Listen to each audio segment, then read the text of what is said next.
segala puja dan puji kepada Allah, salawat serta salam kepada Nabi Muhammad SAW, para keluarga, sahabat, tabi'in, serta seluruh umat yang selalu beristiqomah mengikuti sunnah-sunnahnya hingga yaumul qiyamah. Alhamdulillah, di pagi hari ini kembali kita dapat bersilaturahim untuk bersama-sama memakmurkan rumah Allah dan mempelajari syariat Rasul sallallahu alaihi wasallam. Semoga apa yang kita lakukan semua ini mendapatkan keberkahan dan keridhaan dari Allah Subhanahu wa taala. Amin ya rabbal alamin. Di kesempatan pagi hari ini kembali kita akan melanjutkan pembacaan kita dari hadis yang terdapat dalam kitab Riyadhus Shalihin di nomor 328, yaitu Riyadhus Shalihin di nomor 328, masih bab birrul walidain wa silaturahim, yaitu masih bab birrul walidain dan silaturahim. Hadis ini disebutkan di dalam hadis riwayat Imam Muslim. Aslinya hadis ini berada di kitab Imam Muslim, yaitu kitab As-Sahih. Rasulullah SAW dari Abu Dzar dikatakan situ, qala al-mu'allif rahimahullah wa nafa'ana bid dharain amin. An Abi Dzar radhiyallahu anhu qala Rasulullah sallallahu alaihi wasallam. Dari Abu Dzar radhiyallahu anhu, Rasulullah SAW bersabda, wa rahimah, karena bagi mereka itu ada dhimmah, ada jaminan perlindungan. Karena memang kalau suatu negeri ditaklukkan, mereka nyerah, itu jadi kafir dhimmi. Kalau dia tidak masuk Islam, dia kafir dhimmi, maka harus dilindungi. Wa rahimah, dan ada hubungan silaturahim. Wa fi riwayat, di riwayat yang lain, fa idza fatahtumuha, kalau kalian dapat membukanya, menaklukkan kota tersebut, fa ahsinu ila ahliha, maka berbuat baiklah kamu terhadap penduduknya. Fa inna lahum, sesungguhnya bagi mereka itu ada dhimmah, yaitu ada jaminan perlindungan, wa sirran, dan masih ada perkiparan. Bukan kafir Quraisy Mekah datang, kita nggak bisa menghadapi, bikin parit, itu bikin kondak. Bagaimana mungkin bisa mengalahkan Mesir? Mereka tidak terbayang kalau Islam bisa mengalahkan Mesir. Harapan selalu tersebut memiliki harapan yang besar. Tidak pernah Rasulullah mempunyai sifat pesimis. Karena Nabi SAW dikatakan dalam hadis sahih, yu'jibuhu al-fa'al, yang membuat Nabi suka itu al-fa'al. Apa itu kata al-fa'al? Yaitu selalu harapan yang baik. Rasul ketemu dengan sahabat yang sakit tidak bisa sembuh. Nabi bilang, insya Allah sembuh, ohur insya Allah, pembersih insya Allah. Nabi tidak pernah kecil hati dari perkataan, dari perbuatan. Rasulullah waktu keluar dari kota Mekah, kan dikejar-kejar itu keluar, mau dibunuh. Orang-orang muslimin, muhajirin, kata Rasul, pindahlah, pergilah kalian, tinggalkan kota Mekah, masuk Madinah. Mereka bilang, ya Rasulullah, kita keluar dari kampung halaman kita, dari kelahiran kita, diusir. Nanti kita akan kembali dan akan ngambil kota Mekah. Padahal dalam keadaan terusir, dalam keadaan dikejar-kejar, hijrahnya pun kumpet-kumpet, sembunyi-sembunyi itu. Tapi Nabi bilang, kita akan kembali, kita akan taklukkan kota Mekah. Besar hati orang dengar begitu. Enggak, kalau kita mungkin, iya sabar ya sabar, insya Allah dah nanti Allah balas. Balik begitu. Oh Nabi enggak, kita akan nanti kita akan balik dan kita ambil kota Mekah. Benar, itu Nabi Muhammad. Kata para ulama, tidak ada orang yang bertemu dengan Rasul dan bicara kecuali akan gede hati. Itu optimis yang luar biasa. Tapi optimisnya Nabi benar didukung dengan kemampuan, semangat dan iman. Itu namanya thiqatun nafs. Thiqatun nafs itu percaya diri diiringi dengan kemampuan. Tapi kalau gurur itu percaya diri nggak ada kemampuan, itu namanya gurur. Jadi kita harus bergaya Rasul, setiap sesuatu optimis, jangan kita pesimis. Ya kalau kayak begini nih, dan begitu aja modelnya. Jangan, insya Allah kalau dikurang, insya Allah tadi bagus. Bahkan kata para ulama, ngelihat sesuatu yang kelihatannya hampir mustahil, tetap optimis kepada Allah Subhanahu wa taala. Makanya ketika ada yang sakit, kata dokter nggak bisa sembuh begini, jangan lemas. Allah Maha berkuasa, Allah Maha bisa. Tidak ada yang bisa memberikan kesembuhan kecuali Allah. Yakin, optimis, bismillah. Itu yang dianjurkan oleh Nabi Muhammad SAW. Musuh yang memerangi. Tapi kalau sudah kalah, sudah nyerah, nggak ada Islam membunuh orang yang sudah nyerah. Islam tidak boleh membunuh orang yang tidak beriman. Yang penting mereka tidak hendak membunuh kita. Mereka tidak melawan. Karena sekali lagi di dalam Al-Quran sering kita dengar la ikraha fiddin, tidak ada paksaan di dalam agama.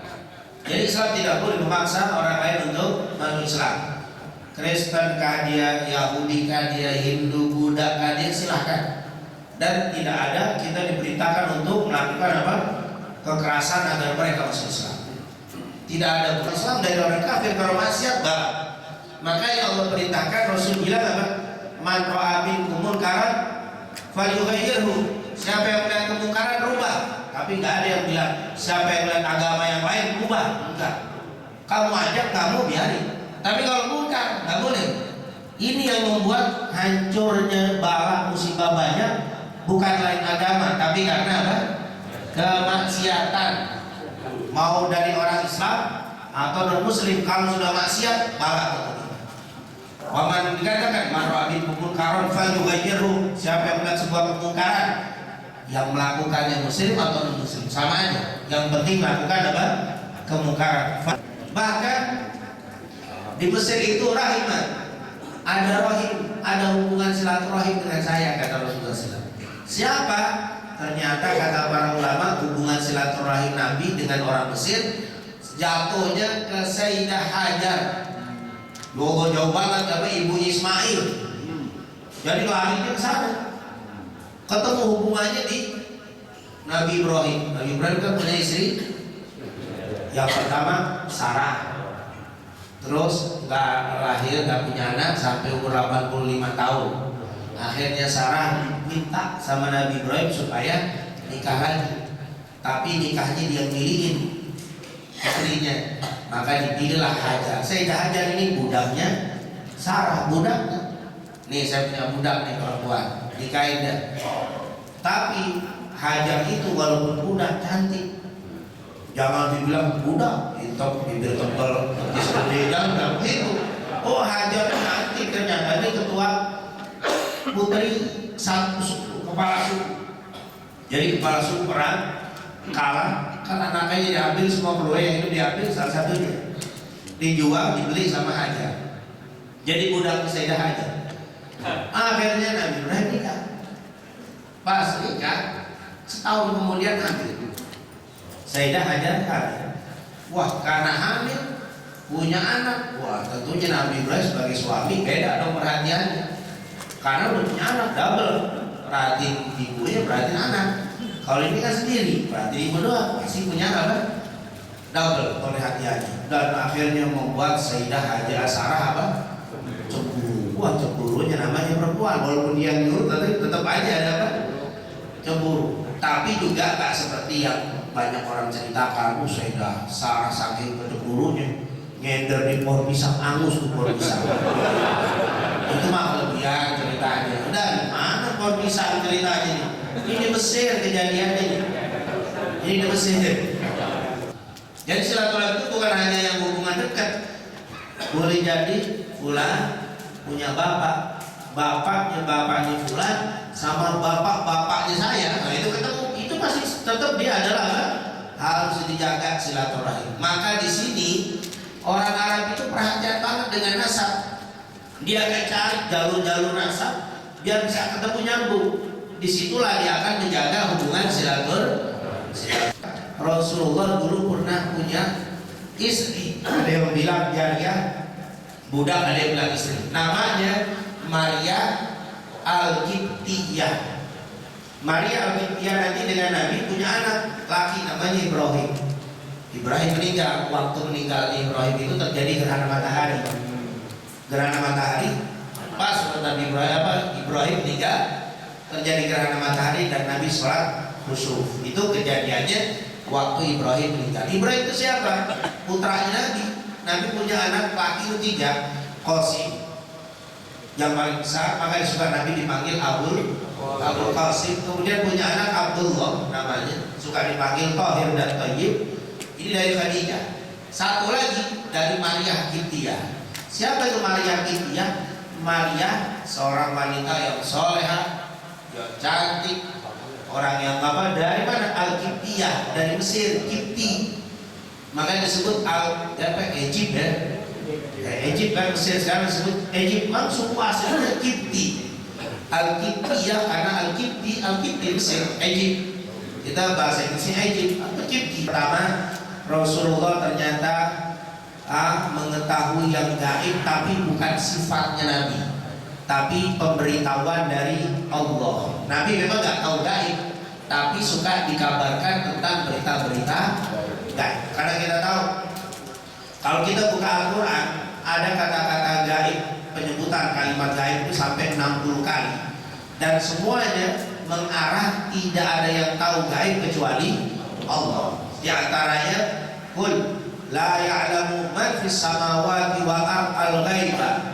Katakan tidak ada yang mengetahui siapa yang ada di langit dan di bumi masalah gaib illallah, kecuali Allah. Apalagi yang biara jin. Jin gimana yang tadi? Oh, jin begini bisa, dukun bisa tahu. Dukun bisa tahu apa yang akan yang sudah terjadi. Si dukun kan tahu. Oh, tadi bapak kesini ngomong begini-begini ya, tahu. Bukan di gaib karena udah ada apa? Info jin, bukan info men, tapi informan, tapi dari apa? Info jin. Jadi ngasih tahu tadi dia mau kesini tuh begini-begini, duit 1.000 tuh maharnya. Duit 1.000 ya, tahu. Wah, dukunnya tahu gaib, bukan gaib gitu Pak. Karena sudah apa? Sudah berlalu. Jadi gaib itu bukan sudah berlalu, yang belum. Makanya dikatakan la ya'lamu ma fil ghad. Ya Allah, tidak ada yang tahu apa yang akan terjadi besok. Ilmu Nabi Muhammad bukan besok kalian akan membuka kota Mesir. Wah, itu berapa tahun kemudian terbukti. Itu namanya gaib. Besok hujan, nah itu gaib tuh. Besok hujan, nggak ada itu. Kalau ada yang bilang besok hujan, kalau hujan emang kebetulan, kalau nggak jadi emang agak banyak nggak jadinya. Itu namanya meramal. Nah, ini meramalan tidak bisa. Abang lu cuma lihat ini, wah bapak itu umurnya pendek, mulai gini doang. Nah, itu ramal, itu namanya. Tapi kalau dokter boleh, karena dengan ilmu, dengan gaya ini, dengan ini, perlindungan dengan apa? Makannya begini terus, udah. Nah, kan banyak tuh orang Indonesia paling lama 3 bulan meninggal. Kenapa? Karena jantungnya sudah apa? Sudah hancur, sudah begini, sudah nggak bergerak. Ya, bisa, dan itu nggak gaib. Itu kata Rasul. Biasanya orang mati itu sesuai dengan kebiasaan hidupnya. Mancing dulu, enggak biasa mancing. Mancing, siang mancing, malam mancing terus. Ar-rajul al-barru mata ala ma'asya alaih. Itu hadis Rasul sahih. Al-barru seseorang mata akan meninggal ala ma'asya alaih. Bagaimana dia hidup? Dia biasa ngaji, matinya lagi ngaji.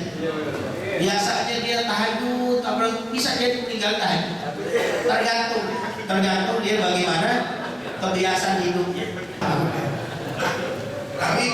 Tapi bukan berarti tidak boleh mancing ya. Silakan mancing, tapi jangan sampai habis waktu untuk apa? Karena kita dulu juga pernah dan malam ya jenuh, capek, acara hiburan silakan. Tapi jangan sampai habis waktu untuk apa? Itu tuh bahaya. Rasulullah sendiri, dia bilang kenapa ya Rasul? Lihat Uhud mencintai aku cinta sama dia. Jadi senang Nabi kalau melihat Uhud. Makanya kita kalau ke Madinah disunahkan ziarah Uhud. Karena mendatangi gunung yang mencintai Rasulullah SAW. Karena tanda cinta sama Nabi itu mencintai siapa yang dia cintai. Insyaallah kita semua bisa berziarah. Uhud. Ditambah lagi di sini ada pemakaman ahli Uhud syuhada. Ada Sayyidina Hamzah, ada Abdullah bin Jahsh, ada sekitar 72 sahabat dikubur di sini. Nah, ini Rasul pernah naik ke atas ini nih, sama Abu Bakar, sama Umar, sama Utsman. Tiba-tiba getar, kayak apa? Kayak gempa. Getar itu guru goyang. Nggak tahu karena mungkin ada Nabi, dia getar begitu. Tidak pernah dan tidak ada di. Kalau bahasa kita di Timur Tengah gempa itu jarang. Karena gunung semua. Katanya paku-paku bumi yang mempaku semua. Nah, di Mekah itu gunung semua.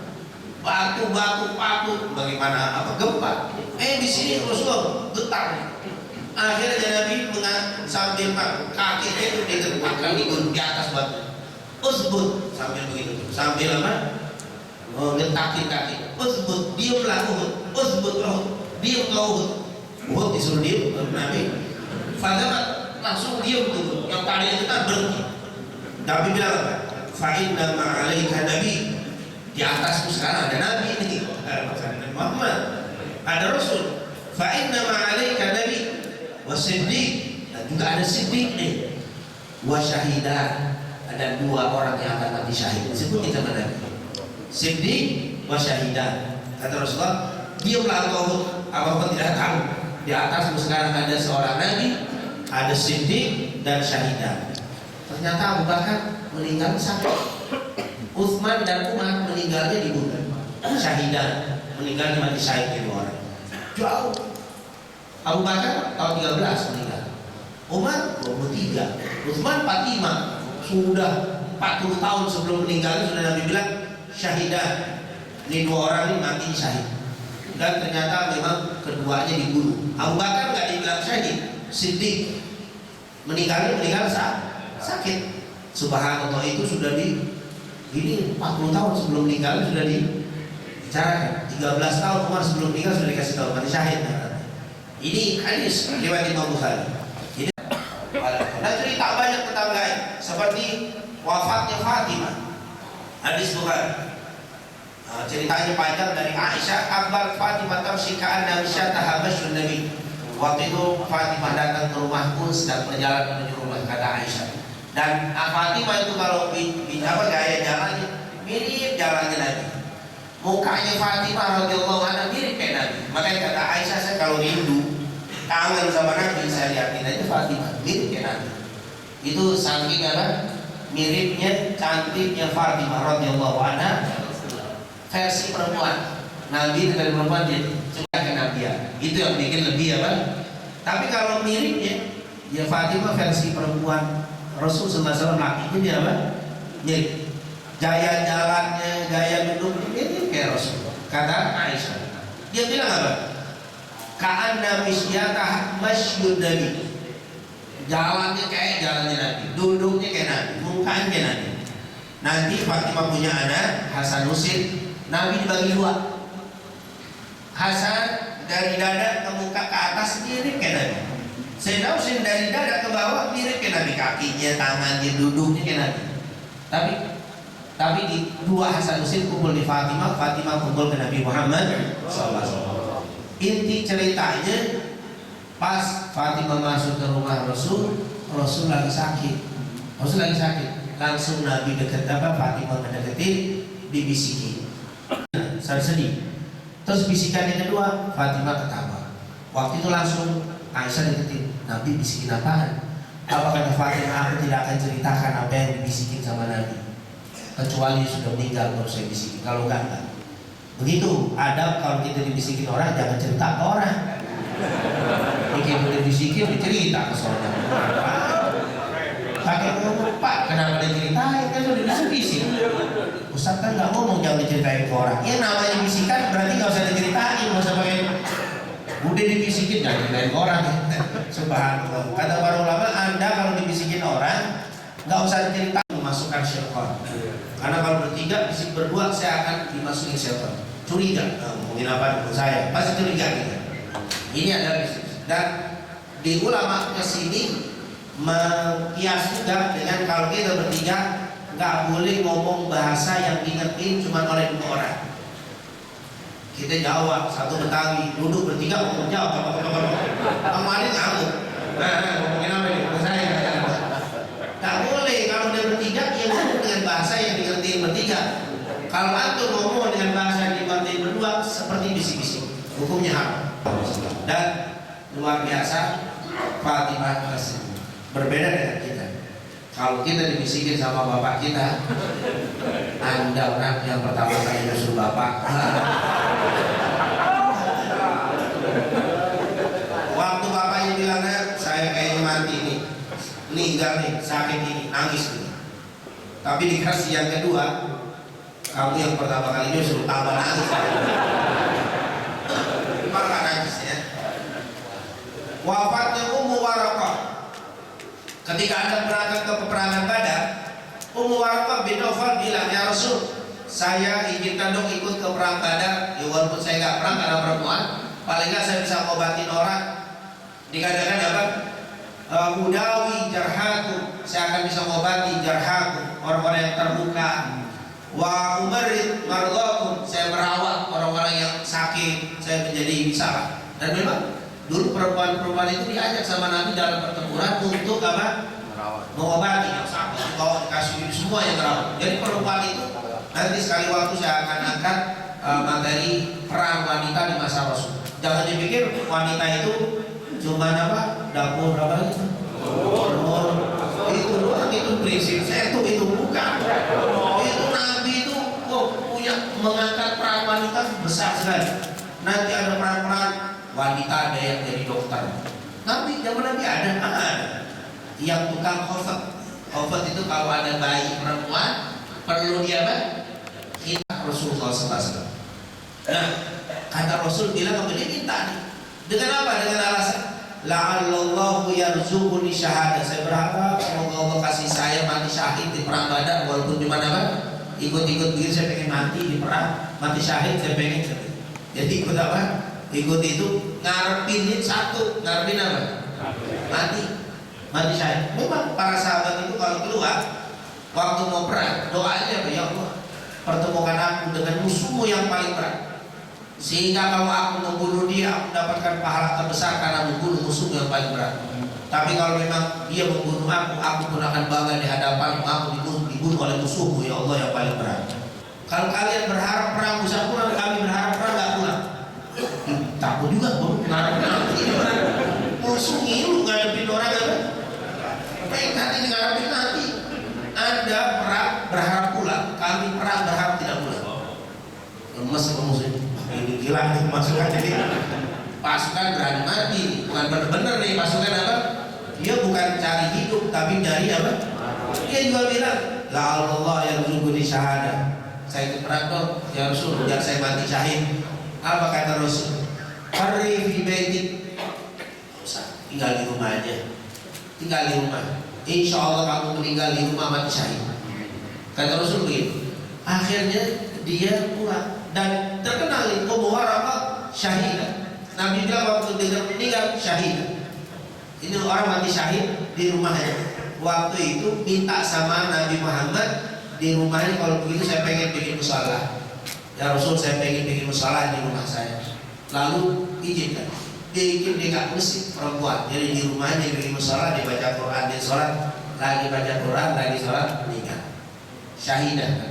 Itu Abu Dzar perawi hadis kita, rahimahullahu Abu Dzar yamshi wahda wa yamutu wahda wa yub'atsu wahda. Nabi waktu melihat Abu Dzar, semoga Allah menyayangi Abu Dzar. Dia jalan sendirian, dia lagi jalan sendirian.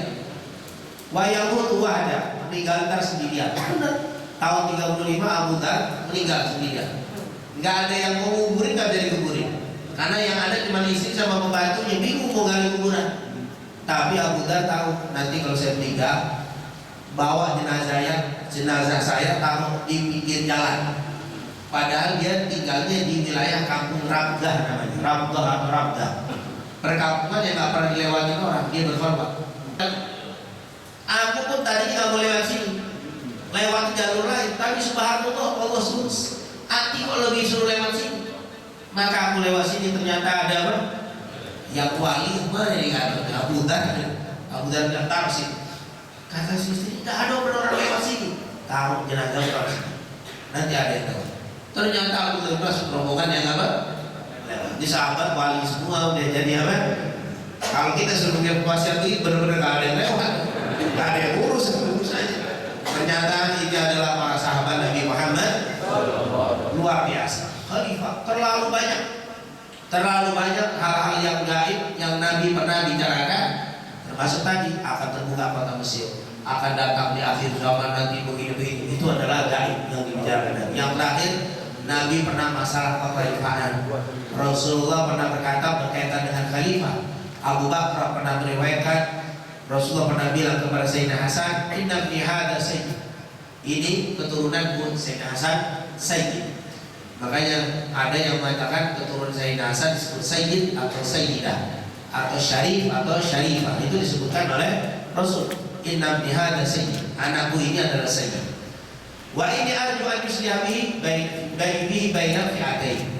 Dan aku berharap insyaallah, aku berdoa ini anak akan mendamaikan dua pasukan besar dan dua-dua muslimin. Dan ternyata benar, Sayyidina Hasan mendamaikan pasukan antara pasukan orang Madinah dengan Syam yang dibawa pimpinan Muawiyah bin Abi Sufyan. Karena setelah perang Siffin, kemudian Sayyidina Hasan menjadi khalifah, Muawiyah mempersiapkan pasukan besar mau menyerang, tapi Sayyidina Hasan langsung kasih, wahai Muawiyah nih, padahal Sayyidina Hasan menjadi khalifah waktu itu, kamu deh jadi khalifah, gak usah ribut, gak usah perang, nih kamu jadi khalifah.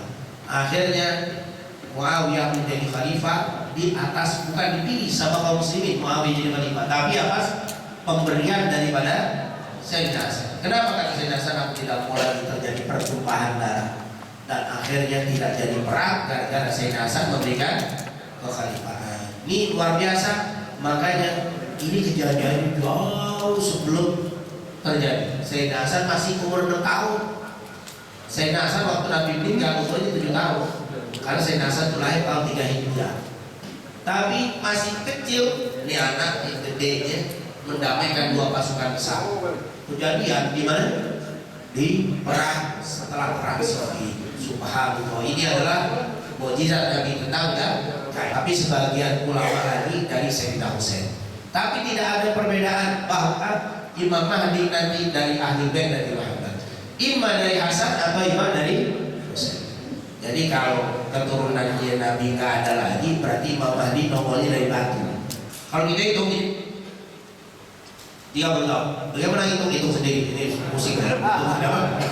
Pokoknya dihitung aja, jadi kan 2, 12, 24, 28, belum, berarti kurang, tambah 7 bulan, 8 bulan, 6 bulan, 3 bulan, 29, hitung aja 30, kurang 1-2 hari karena hitungan Hijriah ada 2 Maria. 30 tahun kata Nabi, khalifah pun 30 tahun. Setelah itu kerajaan. Setelah Sayyidina Hasan, khalifah dipegang oleh Muawiyah. Setelah Muawiyah nggak jadi khalifah, dikasih keturunan kepada Yazid, anak turunan, jadilah Bani Umayyah, kerajaan Bani. Nabi udah bilang kerajaan khalifah pun 30 tahun. Setelah itu kerajaan. Dan kayak benar-benar setelah Sayyidina Hasan dipegang oleh Muawiyah. Muawiyah meninggal tahun 60 Hijriah. Sebelum meninggal diangkat Yazid jadi putra mahkota. Akhirnya Yazid jadi putra mahkota. Sebelum meninggal diangkat lagi Muawiyah. Ada Yazid, Muawiyah itu punya anak Yazid nanti punya anak Muawiyah nanti Marwan. Kerajaan sampai Bani Umayyah. Nanti terjadi pemberontakan, diambil oleh Bani Abbasiyah. Terjadi pemberontakan Bani Fatimiyah, dan kerajaan khalifah wajib 30 tahun. Nabi bicara itu sebelum Khalifah Abu Bakar jadi khalifah. Inilah apa? Namanya apa? Gaib. Nabi sudah bicara, subhanallah. Yang kedua, hikmah dari hadis ini kemuliaan kota Mesir. Mesir punya kemuliaan karena tadi ada silaturahim dengan apa? Hubungan dengan Rasul. Yang ketiga, menjaga silaturahim itu harus walaupun nasab itu jauh, seperti Sayyidah Hajar dan Maria Qibtiyah. Itulah mungkin yang bisa kita bahas di kesempatan hari ini. Walaupun agak panjang, insya Allah tidak membuat jenuh, dan insya Allah semua waktu kita dulu dari awal sampai akhir mendapatkan pahala yang sempurna. Amin amin ya rabbal alamin.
Sehat ya? Alhamdulillah.